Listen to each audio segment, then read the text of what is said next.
What's going on today, guys? In this video I have something very exciting, as you guys can see by the title of this video. So without further ado, let's go ahead and take a look at the new car.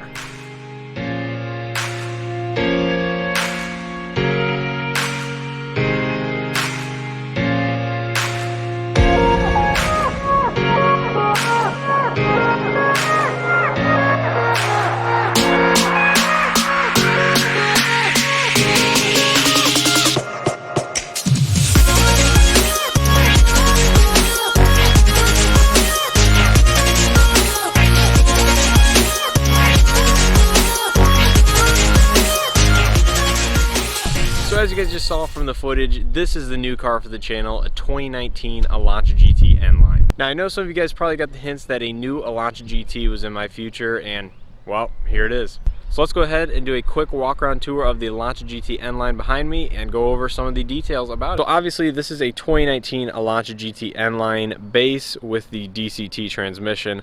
This one is in Summit Gray, as you guys can probably tell. They went to a color called Fluid Metal for 2020, so this was the only model year you could get this gray on the N-Line. They did offer it in 2018 on the GTs as well, but that was obviously the GT Sport. So looking up front here, obviously we have the black tinted headlights with the amber daytime running lights and turn signals below, and of course we have the N styled bumper in front. Love the front end of this car.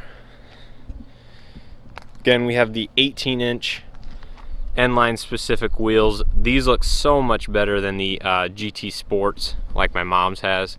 I don't like those black plastic inserts on the GT Sport wheels, but it is riding on the Ventus S1 Noble 2 all-season tire. Those are going to be changed out, as you guys know, because they are not very good, but as an all-season, and considering this car's got such a stiff suspension, they do all right for the car. They just don't give it its full potential. The N-Lines all come with black painted mirror caps with, of course, the LED turn signal integration. Got the proximity key entry, standard on the N-Lines. Coming around to the back, obviously we have the LED combination taillights.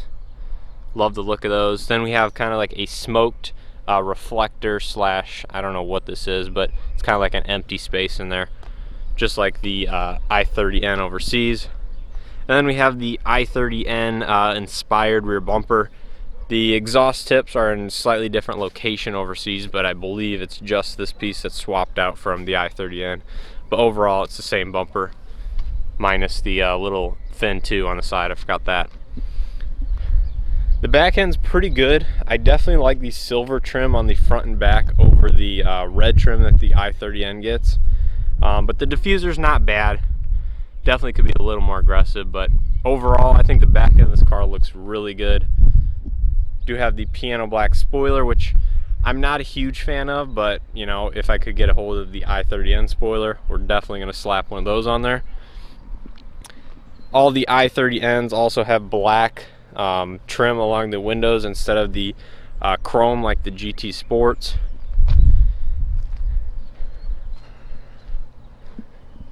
And yeah, that's pretty much it. Obviously no sunroof on this one because it is missing the tech package. I did not want a sunroof, so that's why I went ahead and got the base N-Line, because really it has almost all the features that my old car did, minus the sunroof and built-in nav.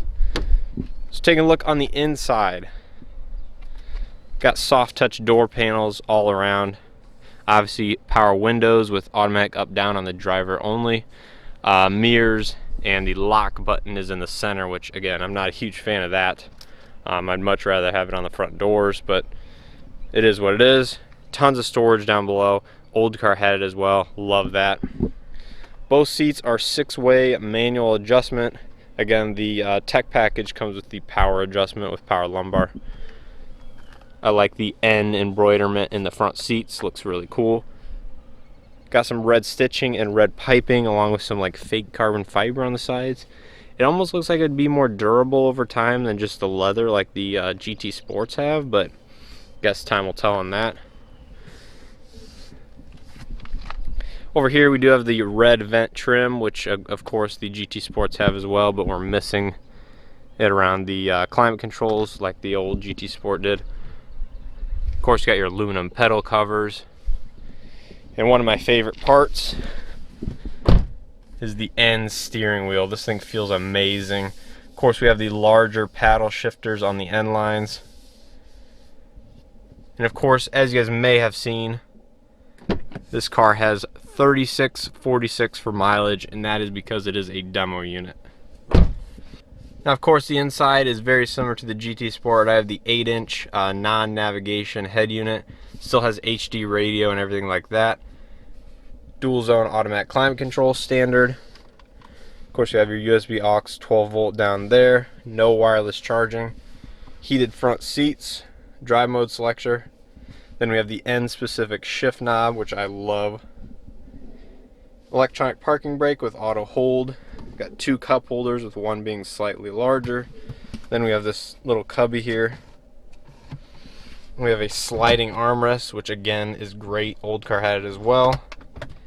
And opening it up, we have another 12 volt with some miscellaneous storage in there. Definitely not as deep as the old car was, but definitely not bad at all. Up top, we do have your vanity lights with mirrors, sunglasses holder, and then of course we got your interior illumination.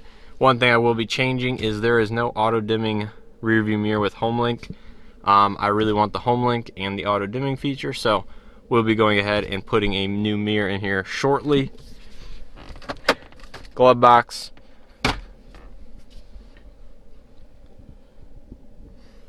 I have some stuff in the back seat currently that I'm going to be dropping off because that is for the old car.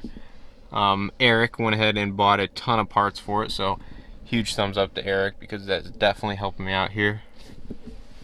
But yeah, overall that is the interior and a quick look at the end line. So I hope you guys are excited just as much as I am, because I don't think we're going to be going full out like the last car on this car, but this is going to be a great daily driver. I love it already. It's so much more put together and just balanced, and the driving dynamics are so much better than the old car. That independent rear suspension helps out a ton. So yeah, I'm super excited. So I hope you guys enjoyed that quick walk around. Now to go over why I got the DCT specifically and how far I traveled to get it. This car is a demo unit from a dealership up in Minneapolis, Minnesota. So I drove roughly 6 hours each way to buy this car, and that was because the price on this car was actually a very good deal, especially with the DCT transmission. I ended up getting about $6,000 off, like pretty much like $59, $80 or something just under $6,000 off. So that is a very good deal for this car, and it had 3,200 miles when I bought it. So honestly, there are a couple flaws I guess I forgot to show you guys, which we can go over really quickly, but they're very minor flaws in my opinion, especially compared to what used cars are like and what my last car was like, which was a certified pre-owned car. So there are very few defects on this car, but there was an issue with the passenger side front wheel that they resolved on the spot, especially with the tire and the wheel, which we'll take a look at here in shortly. But yeah, that is why I went with the demo unit, because the price was just a very good deal. Now, for the fact I went with the DCT transmission, that was because I really did not care for a manual daily driver. Now, I did look at a manual up in Wisconsin in this exact color actually. They also gave me a very aggressive price on that car, and it was not a demo unit, obviously, because they don't put demo manuals. But at the end of the day, I just didn't want a manual for a daily driver, so I thought the DCT would be a good compromise. It definitely gives you some of the manual characteristics.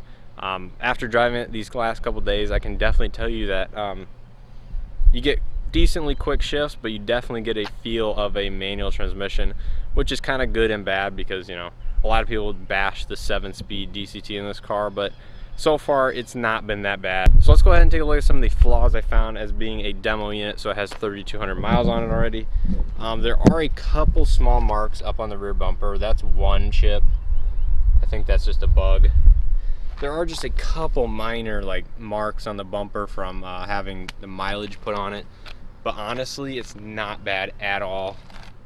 I think this headlight has some dry or some water spots on it that I think I can get out pretty easily. not too noticeable. This one probably does too, but I don't see it nearly as bad as the other one. And this is the wheel that was actually damaged when we went to look at the car. As you can see, it has some curb rash along a good majority of the wheel. And this tire, I don't have a picture, but this tire had a chunk probably this long, and it was like, it had to have been like half an inch deep. I mean, this whole border of the tire was just gone. I mean, it was just missing a huge chunk of the tire. Definitely not safe to drive on, so they went ahead and replaced it. And I ended up getting $125 additional off this car because of the wheel damage. They estimated that as a repair, but obviously these are just going to be my winter wheels, so yeah, it was kind of a bonus. It does suck that they are damaged, but at the end of the day, it's not a huge deal, and I got a new tire out of it, which actually is a little older than the tires that came on it, funny enough. But other than that, as for other damage and marks, this I did not see until after delivery, which kind of sucks, but it is a small ding or dent. I don't know if you guys can see it or if the camera will pick it up too well. It's right here above my finger. There's a small chip. I think it's just out of the clear coat, but honestly, and you can't even see it in certain lights unless you're really looking for it. So again, I wasn't too bummed about that, but obviously you can see it in certain lights. There is a small scratch here on the rear bumper that I believe will buff out. It's definitely not that deep or bad. This has the rear bumper applique, which I was super hyped about because honestly, I've always wanted this on a car just because I know the top of the bumper can get banged up, so that was a super bonus.